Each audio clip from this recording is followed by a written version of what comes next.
Sa puntong ito, makasama po natin si Ginoong Richie Gilang, ang head po ng Municipal Disaster Risk Reduction and Management Council ng bayan po ng Palo-Leyte. Magandang hapon po.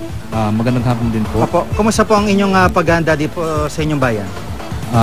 Kasakatunayan po, sa nakaraang Martes, pinulong po kami ng aming mayor upang paghandaan po ang darating na bagyo. Opo, at pagdating po sa preemptive evacuation ng mga constituents po ninyo, nagawa po niyo para... Sa ngayon po, hindi na nga po kami sa preemptive evacuation. Opo. Kasi po, forced evacuation na po yung pinatutupad po namin. Opo. Especially doon sa mga flood prones na mga barangays at saka yung mga coastal barangays po ng bayan po namin. Opo, relief goods supplies po, kumusta po?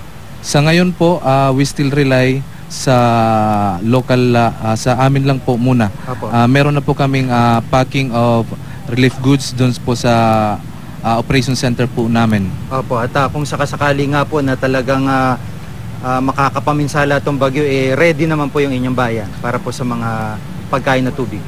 Para sa ngayon po, we are ready para kung dumating man po yung bagyo po. Opo. Kumpara po doon sa mga nakarang bagyo na dumaan, ganong kataas na level na masasabi po natin yung ginagawa nyong paghahanda dito sa kay Yolanda? Kasi po, yung mayor po namin kasi dito,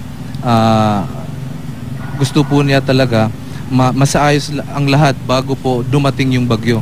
Kaya Tuesday pa lang po naghanda na po kami at saka sa ngayon po meron na po kaming mga identified na mga evacuation centers nga kung saan lahat sa ngayon nga po meron na po kaming mga evacuees na nandun na sa evacuation centers.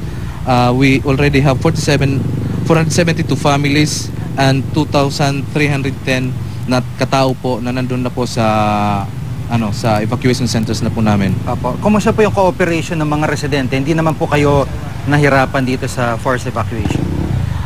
Sa ngayon hindi po kasi meron po kaming tulong na natatanggap mula po sa Philippine National Police at saka yung sa Philippine Army po. Opo. Panguling salita po, ano po yung paalala niyo sa iba nating kababayan na maaring natitira pa dun sa mga danger areas po? Paalala lang po sa hindi lang po dito sa municipality po ng Palo. Address po to sa lahat na pwedeng maapektuhan po ng bagyo.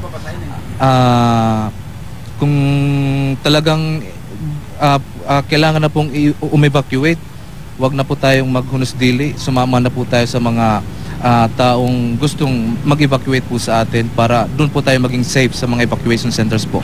Apo, maraming salamat po. Si Ginoong Richie Galang, ang head po ng Municipal Disaster Risk Reduction Management Office dito po sa Palo-Leyte.